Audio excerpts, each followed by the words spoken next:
Hi everyone, welcome back to my channel. TV సీరియల్స్ని మీరు ముందు రోజే చూడాలనుకుంటే మా ఛానల్ని సబ్స్క్రైబ్ చేసుకుని ఈ వీడియోని స్కిప్ చేయకుండా లాస్ట్ వరకు చూసేయండి. ఇక బ్రహ్మముడి సీరియల్ మార్చ్ 29 తారీఖు వరకు ఏం జరిగిందో మీరంతా చూసారు కదా. అయితే 30వ తారీఖున ఏం జరగబోతుందో అనేది ఈ వీడియోలో చెప్తాను. రుద్రాని తన రూమ్లో కూర్చుని అటు ఇటు తిరుగుతూ తెగ ఆలోచిస్తూ ఉంటుంది. అప్పుడు తన కొడుకు రాహుల్, ఏంటమ్మా అంతగా ఆలోచిస్తున్నావు అంటాడు. రుద్రాని, ఏముందిరా, అయినా మనకొచ్చిన అద్భుతమైన అవకాశాన్ని మనం సరిగ్గా ఒడిసి పట్టుకోలేదు, కానీ పట్టుకుని ఉంటే మంచి అవకాశం అయి ఉండేది, దాన్ని ఎలాగైనా వాడుకుని ఉండవలసింది అని అంటుంది రుద్రాని. అప్పుడు రుద్రాని కొడుకు, అవును మమ్ అంటాడు. రాజ్ నా కొడుకు అంటూ వారసుని తెచ్చాడు కాబట్టి సరిపోయింది, గాని అదే నేను చేసి ఉంటే ఇంట్లో వాళ్ళు ఊరుకునేవారా అంటాడు. అప్పుడు రుద్రాని తన కొడుకుని, చాలే ఊరుకోరా, నీకు రాజ్కి పోలికేంటి, రాజ్ చేసిన పని నువ్వు చేసి ఉంటే ఇక్కడ నేను పిల్లల స్కూల్ నడుపుకోవాల్సి ఉండేది అంటే అంతమంది వారసుని తీసుకొచ్చేవాడన్నమాట. ఏదో కొడుకు కాబట్టి ఏమనలేకపోతున్నా, ముందు అసలు విషయం విను అని రుద్రాని కోపంగా అంటుంది. ఇది మామూలు విషయం కాదు రాహుల్, దీన్ని మనం వాడుకోవాలంటే రాజ్ చేసిన పని బయట పెట్టాలి, మీడియాకి తెలిసేలా చేసి దుగ్గిరాల వంశంలో పుట్టుకొచ్చిన ఈ కొత్త వారసత్వం ఏంటో, ఆ బిడ్డకు తల్లి ఎవరు, రాజు తప్పుని ప్రపంచానికి తెలిసేలా చేద్దామని నవ్వుతూ అంటుంది కొడుకుతో. రుద్రాని ప్లాన్ చెబుతుంటే రాహుల్ సూపర్ ఉంది అన్నట్టుగా వింటూ ఉంటాడు. అలా చేస్తే కంపెనీ బాధ్యతలు ఎలాగో కళ్యాణికి డీల్ చేయడం చేత కాదు కాబట్టి ఆ సత్తా అర్హత రెండూ నీకే ఉన్నాయని చూపిస్తూ నేను ఇంట్లో పెద్ద రచ్చ చేస్తాను, ఎలా ఉందిరా ప్లాన్ అంటుంది రుద్రాని. ఈలోపు వెంటనే పెద్దగా చప్పట్లు వినిపిస్తాయి. ఎటు నుంచి ఎవరు అన్నట్లుగా చూస్తారు ఈ తల్లి కొడుకులు. ఈలోపు వెంటనే పెద్దగా చప్పట్లు వినిపిస్తాయి. ఎటు నుంచి ఎవరు కొడుతున్నారా అన్నట్లుగా ఈ తల్లి కొడుకులు ఇద్దరూ చూస్తారు. ఇంతకీ చప్పట్లు కొట్టేది స్వప్న.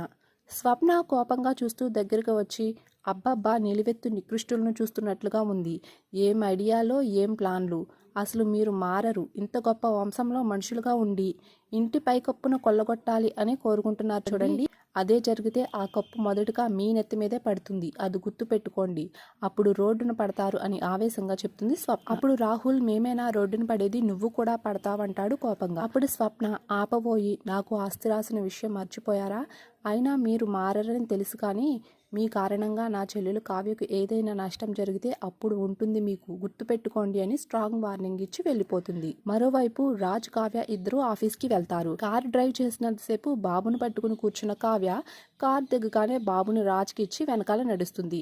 రాజ్ బాబుని ఎత్తుకుని ఆఫీస్లోకి వెళ్ళగానే అందరి కళ్ళు ఆ బాబు మీదే పడతాయి. కావ్య ఆఫీస్లోకి వెళ్ళగానే ఇబ్బంది పడుతూ ఉంటుంది. ఇంతలో శృతి వచ్చి బాబును చూసి, భలే ఉన్నాడు సార్, క్యూట్గా ఉన్నాడు, ఎవరు ఈ బాబు అని నవ్వుతూ అంటుంది. ఆరాలు మాని పనిచేస్తే జీతం వస్తుంది, నీ ప్రశ్నకు సమాధానం ముఖ్యమా, ఈ జాబ్ ముఖ్యమా అంటూ ఎప్పటిలానే రాజు శృతిపై కోపడతాడు. ఇక శృతి నోరు మూసుకుంటుంది. ఇక డిజైన్ సెలెక్షన్స్, డీలర్స్కి మెయిల్ చేయడం, ఇలా వర్క్ నడుస్తూ ఉంటుంది. ఇంతలో శృతి మేనేజర్ కలిసి బాబు గురించి చర్చించుకోవడం కావ్య కంటబడుతుంది. చూడబోతే బాబు సార్ బిడ్డలానే ఉన్నాడు, కానీ కావ్య మేడం తల్లి కాలేదు, అంటే ఇంకో మేడం ఎవరో తెలియనట్లు ఉన్నారు అని మాట్లాడుకుంటూ నవ్వుకుంటారు శృతి మేనేజర్ ఇద్దరు. దీంతో కావ్య కోపం వచ్చి వాళ్ళ మీద అరుస్తుంది. ఒక మనిషి క్యారెక్టర్ మీద ఇలాంటి నిందలు వేయడానికి మీకు వేరే పని లేదా, పని చూసుకోండి అంటూ తిట్టి పంపించేస్తుంది. ఇక సీన్ కట్ చేస్తే రాజ్ క్యాబిన్కి వచ్చిన శ్వేత షాక్ అవుతుంది. ఏంటి రాజ్ నువ్వు అనేది, వీడు నీ కొడుకా, నేను నమ్మను అంటుంది షాక్ అవుతూ. కావ్య కూడా అదే అంది, కానీ బాబు కళ్ళ ముందు కనిపిస్తున్నా ఇంకా కొద్దిగా నమ్ముతోంది అంటాడు రాజ్. ఇంతలో కావ్య అక్కడికి వస్తూ ఉంటుంది. వీళ్ళ మాటలు విని గుమ్మం దగ్గరే ఆగిపోతుంది. ఇన్ని రోజులు నువ్వు ఆవేశంలో ఎన్ని చెప్పినా నేను వినలేకపోవడానికి కారణం ఇదే అంటాడు రాజ్. షటప్ రాజ్, ఎంత దారుణంగా ఎలా మాట్లాడుతున్నావు, ఏ భర్త ఏ భార్యకు చేయని మోసం ఈరోజు కావ్యకు చేశావు. నువ్వు కావ్య విషయంలో మొహమాట పడుతుంటే నీకు ఈగో ప్రాబ్లం అనుకున్నాను, కానీ నీ మనసులో ఇంత కుట్ర దాగి ఉందని తెలుసుకోలేకపోయాను అంటుంది. నువ్వు కావ్యను వద్దు, విడాకులు ఇచ్చేస్తా అంటుంటే కావ్య గొప్పతనం తెలుసుకోలేకపోతున్నావు అనుకున్నాను, మరొక ఆడదాన్ని మనసులో పెట్టుకోవడం వల్లే వదిలేస్తా అంటున్నావని అంచనా వేయలేకపోయాను అంటుంది. చిన్నప్పటి నుంచి కలిసి పెరిగిన నువ్వు చేసిన పని నేనే నమ్మలేకపోతున్నా. పాపం నీ భార్య నిన్నే పిచ్చిగా ప్రేమించి నీతోనే జీవితం పంచుకోవాలని అనుకుంది, అలాంటి తన మనసును ముక్కలు చేశావు. నన్ను అడ్డం పెట్టుకుని కావ్యని దూరం చేసుకోవాలి అని నువ్వు చెప్పినప్పుడు ఎప్పటికైనా నువ్వు కావ్య మనసును అర్థం చేసుకుని ఇద్దరు ఒకటవుతారని ఆశపడ్డాను, కానీ నువ్వు ఇలాంటి వాడువా. నువ్వు చేసిన పని తలుచుకుంటేనే అసహ్యంగా ఉంది.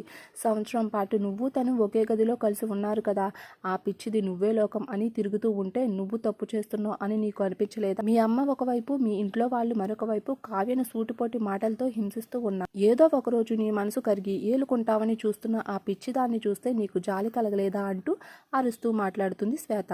ఇదంతా కావ్య చాటుగా ఉంటూనే ఉంటుంది. కానీ రాజు మాత్రం మౌనంగా ఉంటాడు. అమ్మవారికి బలిచ్చే పశువును కూడా బలి ఇచ్చేంత వరకు మంచిగానే చూసుకుంటారు. కానీ నువ్వు కావ్యకు నరకం చూపించి మరి ఈ రోజు ఇలా బలి చేశావు. ఇదెక్కడి న్యాయం రాజ్?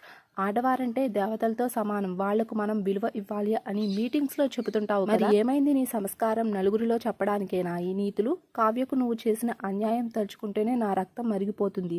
కావ్య ఎంత నరకం అనుభవిస్తుందో అని అంటుంది శ్వేత బాధగా. నీకంటే నా మగుడే నయం రాజ్. వాడు శాడిస్ట్ అని చెప్పి మరీ టార్చర్ చేశాడు. వాడు చేసిన గాయాలు కాలంతో కరిగిపోతాయి. కానీ నువ్వు కావ్య మనసుకు చేసిన గాయం ఆ పిచ్చిది బతికి ఉన్నంత కాలం మోయాల్సిందే. దీనికంటే కావ్యను చంపేయాల్సింది కదరా. నీకోసం తన ప్రాణం ఇచ్చేసేది. చిచ్చి, నిన్ను చూస్తుంటేనే నాకు చిరాకు వస్తుంది అంటూ తిట్టేసి వెళ్ళిపోతుంది శ్వేత. అప్పటిదాకా అంతా వింటున్న కావ్య శ్వేత కంటపడకుండా పక్కకు దాటుకుంటుంది. బొడ్డోడు మాత్రం శ్వేత వైపు చూస్తూనే ఉంటాడు క్యూట్గా. అంటే తన ఫ్రెండ్ శ్వేతకు కూడా తెలియదు అన్నమాట. ఎవ్వరికీ చెప్పని మనిషి ఈ బాబుని ఉన్నట్టుండి ఎందుకు తీసుకొచ్చారు?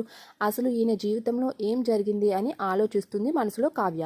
ఇక అప్కమింగ్ లో రాజ్ ఆఫీస్ నుంచి ఇంటికి వచ్చేసరికి అపర్ణాదేవి పెద్దరికాన్ని ప్రశ్నిస్తూ రుద్రాన్ని రచ్చ మొదలు పెడుతుంది.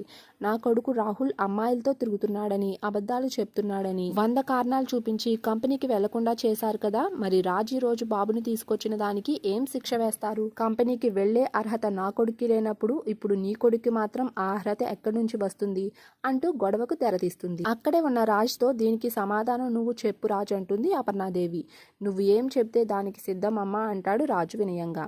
అయితే చేసిన తప్పుకి బాబుని వదిలేయాలి, లేదంటే కంపెనీ బాధ్యతలు వదులుకోవాలి అంటూ తీర్పు ఇస్తుంది అపర్ణాదేవి. కళావతి తప్ప సీతారామయ్యతో సహా అంతా అక్కడే ఉంటారు. కావ్య మాత్రం పుట్టింటికి వెళ్ళినట్లుంటుంది.